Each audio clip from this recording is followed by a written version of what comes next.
আজকে তোমাদের সামালবং হোমস্টে এবং মামরিং হোমস্টে দুটো জায়গার খোঁজ দেবো, যেটা আমাদের নিজস্ব। এই হচ্ছে আমাদের সামালবং হোমস্টে এবং এই সামনেই রয়েছে সিঁড়ি এবং সিঁড়ির আশেপাশেও প্রচুর গাছ রয়েছে, যেগুলো ফুলের গাছ, সুন্দর সুন্দর ফুলের গাছ রয়েছে। চলো তোমাদের উঠে গিয়ে দেখাই যে তোমাদের কতটা সুবিধে। সিঁড়ি একদম অল্প একটুখানি, খুব বেশি নয়। আর সিঁড়ির রেলিংয়ের পাশে প্রচুর গাছ রয়েছে। এগুলো কিন্তু হাতে লাগানো নয়, এগুলো অটোমেটিকই হয়েছে গাছগুলো। ফুলগুলো কি সুন্দর লাগছিল, পুরো হলুদ ফুল। আর সিঁড়ির পাশে রেলিংটা দেওয়া হয়েছে কারণ অনেক হয়তো বয়স্ক মানুষরা আসবে, তো তাদের ধরতে সুবিধা হবে, ধরে সিঁড়ি দিয়ে উঠতে সুবিধা হবে, যার জন্য সিঁড়ির পাশে এই রেলিংটা করা হয়েছে। এবং হোমস্টের সামনে রেলিং দেখতেই পাচ্ছ, একটা বিশাল লন রয়েছে, যেখানে তোমরা অনায়াসেই বারবিকিউ বা বসে আড্ডা দেওয়া করতেই পারো। আর এই হচ্ছে রাস্তা, একদম হোমস্টের পাশেই মেন রোড। এখানে তোমরা গাড়ি থামিয়ে আরাম করেই হোমস্টেতে চলে আসতে পারো। আর হোমস্টের সামনের থেকে কিছুটা এমন ভিউ খুব সুন্দর। এখান থেকে পুরো কাঞ্চনজঙ্ঘা দেখা যায় এবং তোমরা নাথুলা রেঞ্জ অবধি দেখতে পারবে। এখন তো ওয়েদার এতটাও ক্লিয়ার নয়, কেমন যেন কুয়াশাচ্ছন্ন, তাও পাহাড়ের এত পরিমাণে লেয়ার দেখা যাচ্ছে। যদি ক্লিয়ার থাকতো তাহলে বুঝতে। এই হোমস্টের আশেপাশে তোমরা প্রচুর গাছ পেয়ে যাবে, আর এগুলো হাতে লাগানো এই গাছ সব। এই হোমস্টের থাকা এবং খাওয়া, 4 বেলা খাওয়া সমেত আমরা 1200 টাকা করে রেখেছি। হোমস্টে থেকে কিছুটা দূরেই এই একটা ঘোরার জায়গা রয়েছে, জায়গাটা পালা নামে পরিচিত।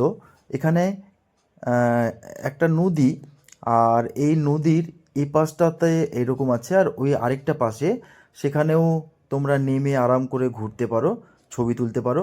এখানে একটা সুইমিং পুল করা আছে, সেগুলো ন্যাচারাল সুইমিং পুল।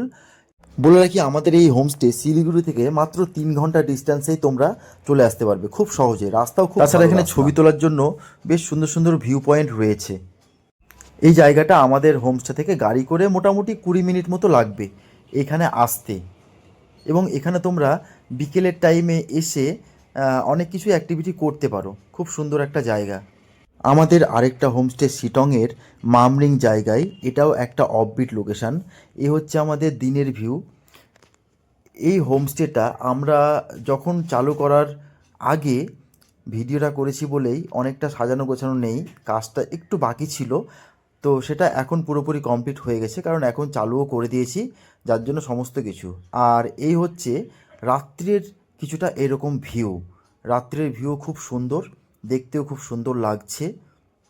এই হোমস্টে আসতে গেলে শিলিগুড়ি থেকে মাত্র 2.5 থেকে 3 ঘন্টা লাগে। তোমরা এই হোমস্টে কার্শিয়াং হয়েও আসতে পারো, অথবা মংপু যোগীঘাট হয়েও আসতে পারো। আর এই হোমস্টের পাশে কিছুটা এইরকম ভিউ, বিশাল একটা পাহাড় দেখা যায় খুব কাছের থেকে। আর এই পাহাড়ের যে বড় অংশটা দেখতে পাচ্ছ, সেটা হচ্ছে চটকপুরের পাহাড়। আর এই সামনের দিকটা, মানে এই ভিডিওর বাম পাশের দিকটা পুরো ফরেস্ট এরিয়া পড়ছে। এই হোমস্টেতেও পার পারসন থাকা এবং 4 বেলার খাওয়া নিয়ে আমরা 1200 টাকা রেট রেখেছি। তোমরা অনায়াসে বুক করতে পারো, আমি বুকিং নাম্বারও শেয়ার করে দেবো তোমাদের। তোমরা যদি ভাবো সাইট সিন করবে, তাহলে এখান থেকে অজস্র সাইট সিনও রয়েছে। হোমস্টের সামনেই তোমরা এইরকম জঙ্গল দেখতে পেয়ে যাবে, পায়ে হেঁটে তোমরা এই জায়গাটা আরাম করে এক্সপ্লোর করতে পারো। আর এর আশেপাশে ছোট ছোট ঝর্ণাও রয়েছে বেশ অনেকগুলোই, তার মধ্যে আমি তোমাদের দেখাই কয়েকটা ঝর্ণা। এই হচ্ছে যেমন একটা ছোট্ট ঝর্ণা, এগুলো বর্ষাকালে অনেক বড় হয়ে যায় যদিও, আর জলও বেশ যথেষ্ট বড় ছিল।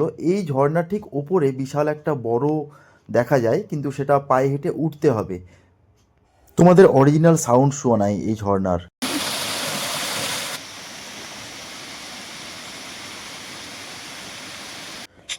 দুপা এগিয়ে গেলে আরেকটা এরকম ঝর্ণা তোমরা দেখতে পেয়ে যাবে, ওইটাতে এর থেকে জলটা আরেকটু বেশি।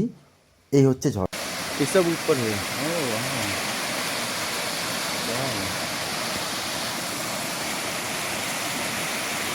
তোমাদের বলেছিলাম যে এই ছোট ছোট ঝর্ণার উপরে একটা বিশাল বড় দেখা যায় ঝর্ণা, তো সেটা দেখো, তোমাদের দেখানোর চেষ্টা করছি। কতটা দেখাতে পারবো বা ক্যামেরায় কতটা আসবে সেটা আমি বলতে পারবো না। এই যে ওই দূরে দেখা যাচ্ছে, এইটা এই জঙ্গল বেয়ে উঠতে হয়, তাহলে তোমরা এই বড় ঝর্ণাটা পেয়ে যাবে। এগুলো হচ্ছে জঙ্গল, আর এর থেকে আবার একটু সামনে গিয়ে আরেকটা এরকম ঝর্ণা দেখা যাবে।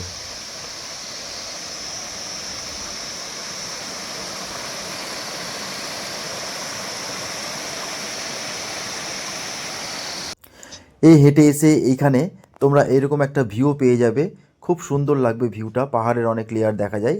আর এই বড় পাহাড়টা ঠিক পেছন সাইডটায় কাঞ্চনজঙ্ঘা, সেটা আমাদের ঠিক অপোজিট সাইডে মোটামুটি 200 মিটার মতো হেঁটে গেলেই পুরো ভিউ পেয়ে যাবে তোমরা। এখান থেকে এই রাস্তাটা পুরো উঠে গেল চটকপুর যাওয়ার, ওইখান দিয়ে চটকপুরও যাওয়া যায়।